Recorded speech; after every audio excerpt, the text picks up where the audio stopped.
me now, Republican Senator Johnny Isakson of Georgia. Before he was elected to the Senate in 2004, he served 3 terms in the House, and he actually replaced Newt Gingrich That's right. in Georgia when, of course, the Speaker had to resign in 1999. So, Senator Isakson, you watched from afar the last government shutdown. You're in the middle of this one. How does this end? Well, first of all, Chuck, I'm an example of what happens when you shut down the government, because you're right, I did replace Newt Gingrich because he resigned as Speaker when he couldn't get reelected. So shutdowns have consequences, and most shutdowns, we've had 37 in the history of the country. This is number 38. Longest one was 21 days, shortest was 1 day. But most of the time you could kind of see an end game. Right now there's no end game in sight. Well, let me ask you this. It seems as if House Republicans are saying the Senate Democrats aren't negotiating. Democrats will argue it's essentially the equivalent of negotiating. You want to punch us in the face 10 times. You want us to negotiate down to 5. That's essentially where Democrats are at this point.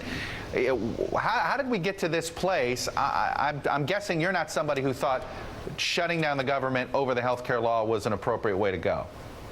I was not of that mindset, but we're in that situation now, so you deal with the hand that's really dealt you. What interesting happened in this, Chuck, there was some thought some of the Democrats in competitive races up for re-election in 2014 might be soft on maintaining Obamacare, and we might be able to pull some votes over to, in fact, defund it or substantially change it.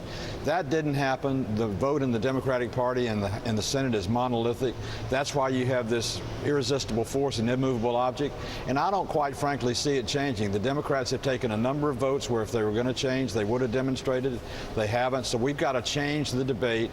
I'm proud the Republicans finally came up and started talking about coming to the table and negotiating without a precondition. That's something that might lead us to an end to the shutdown. I hope it happens.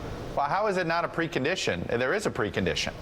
They want to have some change in the health care law that the president says, you know, he's willing to negotiate on that stuff if it's a part tied to an annual budget, not to a 6-week funding mechanism. Well, you might change the subject. Instead of defunding, which is not going to happen, we've demonstrated that already over the last 4 or 5 days, talk about repealing all the waivers and exceptions that have been granted. That's something the American people would certainly support. It doesn't have anything to do with defunding Obamacare, and it makes it a level playing field for all Americans. Why create this crisis, though? There are budget appropriations bills coming up in November. We have the debt limit coming up. I mean, isn't the responsible course pass temporary? You know, get to November 15th, pass something, and then everybody gets in the room. Is that unreasonable? No, that's not necessarily unreasonable at all, and I didn't support a shutdown to begin with. We've got the shutdown. We've got to find a way to negotiate our way out of it. We've got a debt ceiling looming on October 17th. We need to get to that date and figure out what we're going to do, because we don't need to default on debt. We need to get around the table and figure out the solutions to America's problems. Hopefully, it's always darkest before the dawn, and the dawn's coming pretty quickly. Explain to me the mindset of Senate Republicans. It seems to be you guys are more united than people may realize, but you're not very vocal about your critiques of how the House is handling this. Understandable, that creates a political problem inside the party, but if this is going to end, it seems to me how it's going to end is you guys in the Senate Republicans basically saying, you know what, enough. Well, that may be the case, but there are a lot of ways to say it's enough, and a food fight within the party is not the way to do it. We're not going to take the bait and take on the House and create a division with our own party, but we will sit down and talk about other routes we might take. Your sense, is this going to be at least through next week before anything happens?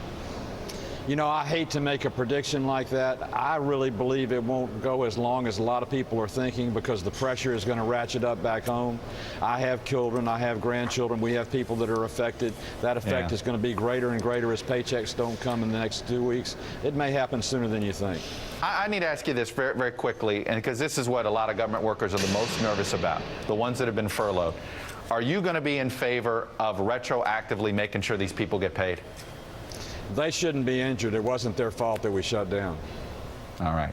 Republican Senator Johnny Isakson, appreciate the straight talk this morning. Good talking with you. Thanks, Chuck. All right. Still ahead.